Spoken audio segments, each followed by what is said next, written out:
Well, a story that caught my attention this week was about one of my favourite books, To Kill A Mockingbird.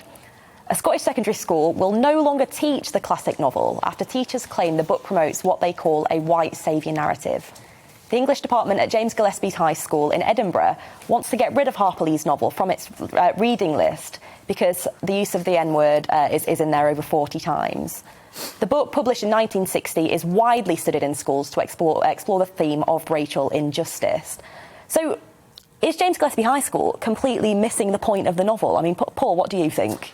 Yeah, they are completely missing the point of the novel, absolutely. I mean, the word that you mentioned is there in a particular context. I mean, the thrust of the novel, the narrative, is an anti-racist one, and it's been passed down through the generations with that message. And this strikes me as inexplicable why any school, any head teacher, whatever, would say, we're going to take this away from the canon that we believe our children should be taught.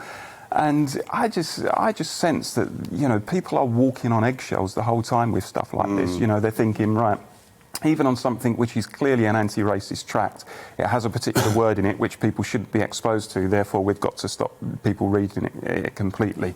It makes no sense at all, and I hope the decision's reversed. Yeah. Nigel, what about you? You're a fan of the book, and by the way, it was published on the 11th of July.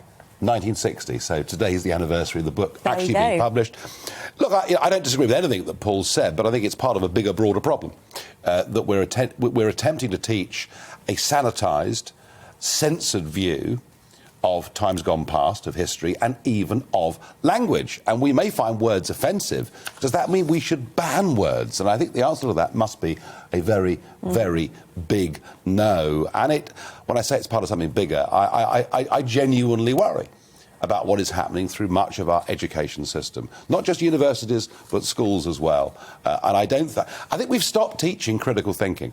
We've stopped saying to people from the age of 14 or 15 onwards, look, here's a particular problem, here are two potential ways of dealing with it. You write an essay, acknowledge that both sides exist, but come out with your own opinion. That is what critical thinking is.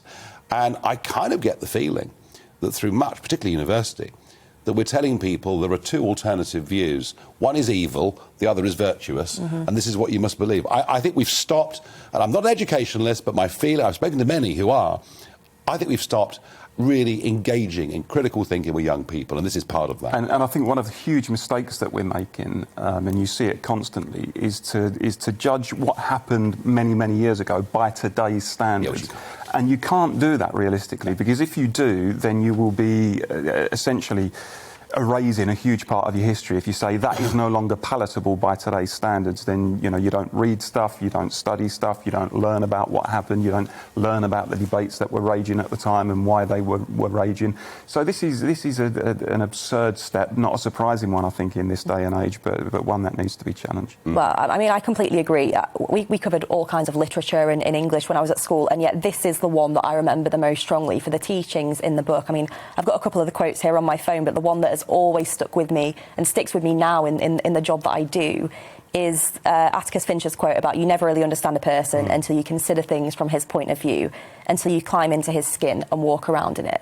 You know, that has stuck with me, and the thought that other young people at this school won't have the opportunity to read this really spectacular book, as you say, to do that critical thinking, to analyse it, to see the injustice. Even see the film. Well, Gregory Peck movie. And it was a very powerful film, wasn't it? Absolutely.